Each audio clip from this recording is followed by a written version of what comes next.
வேதம் புதிது படத்தில் பல பாடல்கள் சூப்பர் ஹிட். அதுலேயும் ராகத்தை அடிப்படையாக கொண்டு நிறைய பாடல்கள் கம்போஸ் பண்ணப்பட்டிருக்கு. இந்த பாடல் கல்யாணி ராகத்தை அடிப்படையாக கொண்டு கம்போஸ் பண்ணப்பட்டிருக்கு. அது என்னன்னா, புத்தம் புது ஓலை வரும், இந்த பூவுக்கு ஒரு மாலை வரும்.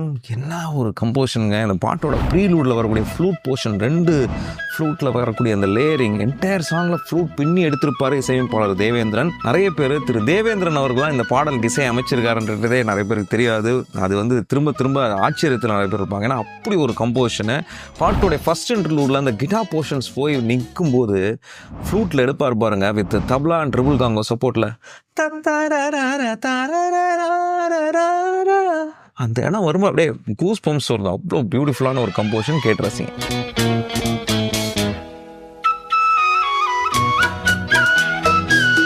வேதம் புதிது படத்தில் பல பாடல்கள் சூப்பர் ஹிட். அதுலேயும் ராகத்தை அடிப்படையாக கொண்டு நிறைய பாடல்கள் கம்போஸ் பண்ணப்பட்டிருக்கு. இந்த பாடல் கல்யாணி ராகத்தை அடிப்படையாக கொண்டு கம்போஸ் பண்ணப்பட்டிருக்கு. அது என்னன்னா, புத்தம் புது ஓலை வரும், இந்த பூவுக்கு ஒரு மாலை வரும். என்ன ஒரு கம்போஷனுங்க! இந்த பாட்டோட ப்ரீலூடில் வரக்கூடிய ஃப்ளூட் போர்ஷன், 2 ஃப்ளூட்டில் வரக்கூடிய அந்த லேயரிங், என்டையர் சாங்கில் ஃப்ளூட் பின்னி எடுத்திருப்பார் இசையமைப்பாளர் தேவேந்திரன். நிறைய பேர் திரு தேவேந்திரன் அவர்கள் இந்த பாடலுக்கு இசை அமைச்சிருக்காருன்றதே நிறைய பேருக்கு தெரியாது.